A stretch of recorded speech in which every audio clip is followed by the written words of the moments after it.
I've got a line in a song of mine called Beauty that refers to music for the sake of the song. It doesn't have to be a structured pop format, although to quote John Lennon, I do love a good pop song. Anyways, still, I've always been drawn to long songs, sometimes too complicated, but not because of the length, it's in spite of it, really. But some are very attainable and listenable, like Purple Rain comes in at 8.5 minutes. Someone Saved My Life Tonight by Elton, 6:44. I timed these out. Life's Been Good by Joe Walsh is great on the radio and 9 minutes long. And Hey Jude is longer than Calling Occupants of Interplanetary Craft. Like a Hurricane, Neil Young, I hear it all the time, but it's 8 minutes plus. I'll just put down my favorites here. Two of them are by Yes, The Gates of Delirium and Revealing Science of God. They're both well over 20 minutes. Chris Squire, the bass player, has one called Silently Falling. It's 11 minutes, but the whole side that song is on is fantastic. It's like the medley from Abbey Road. Just listen to all three pieces. One of my favorites is an instrumental called Duel of the Jester and the Tyrant, Return to Forever. That is a masterwork at 11 minutes. And another favorite, I bet you haven't heard, Halo of Flies, Alice Cooper, off the Killer album. 8 minutes and a half, but genius. Great story, great music. Low Spark by Traffic is the opposite. It's a vibe. Basically the same thing, plodding along, but it's just a mood to get into. Fantastic song. And the ending is really quirky. I thought Soft Parade would have been the Doors' longest song, but nope. The end is 3 minutes longer at 11 minutes and 45 seconds. And a masterpiece of guitar, Telegraph Road by Dire Straits on their Love Over Gold album. 14 minutes, 14 seconds of just majestic guitar playing and beautiful composition. It's beaten by Voodoo Child, Hendrix, 15 minutes, and it's Jack Cassidy on bass. It's the Closer to Home, Grand Funk. I never would have thought that thing's 9 minutes and 58 seconds long. And they cut it down for radio, but the 10-minute version is what I listen to a lot. Starless by King Crimson, 12 minutes, flows like butter, but so it seems shorter. Taylor Swift has one that's 10 minutes. She played it on Saturday Night Live, and it's one of her most streamed songs.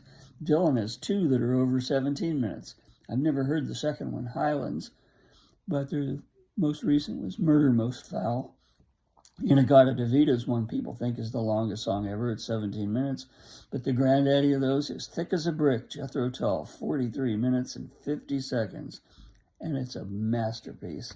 So I'd suggest you make a playlist of a dozen or so of these songs, take a road trip, and you'll be at your destination before you know it.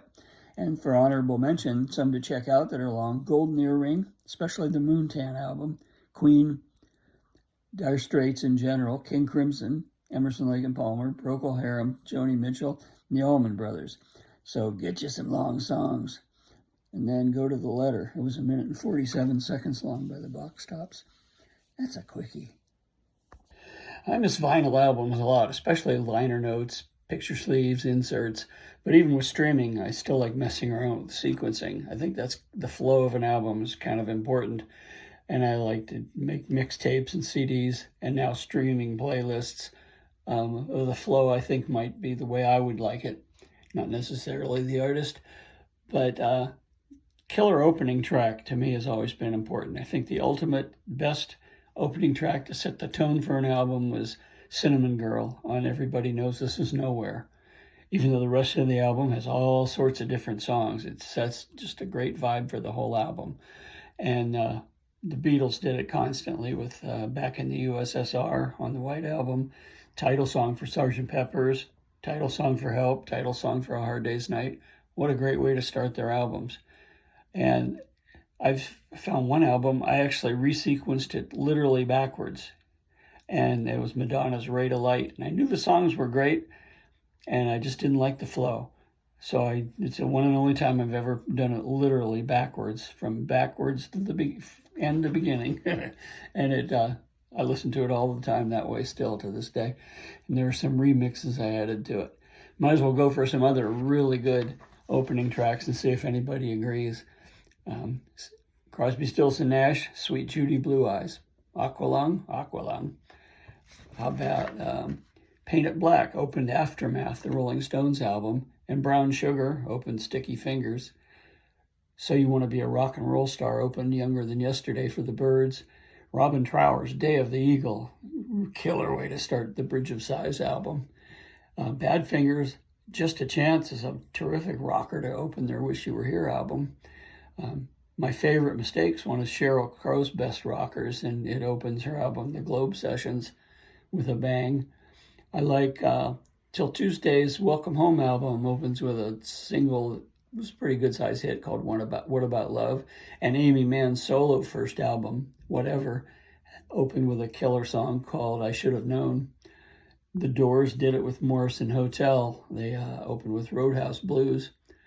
There's a band, one of my favorite bands, 07. They have an album called, their first album was Simple Things, and it opened with a perfect track called Destiny. Led Zeppelin did it like 5 times in a row with Good Times, Bad Times, Whole Lot of Love, Immigrant Song, Black Dog, and the song remains the same. So Elton did it with Funeral for a Friend, Love Lies Bleeding on Goodbye Yellow Brick Road. And on Madman Across the Water, it opens with Tiny Dancer. That's a way to start an album. So pick some of your own favorites, see what could have been better. There's a couple albums that I love, but the opening couple tracks aren't that great. So I resequenced them. Sorry, artists.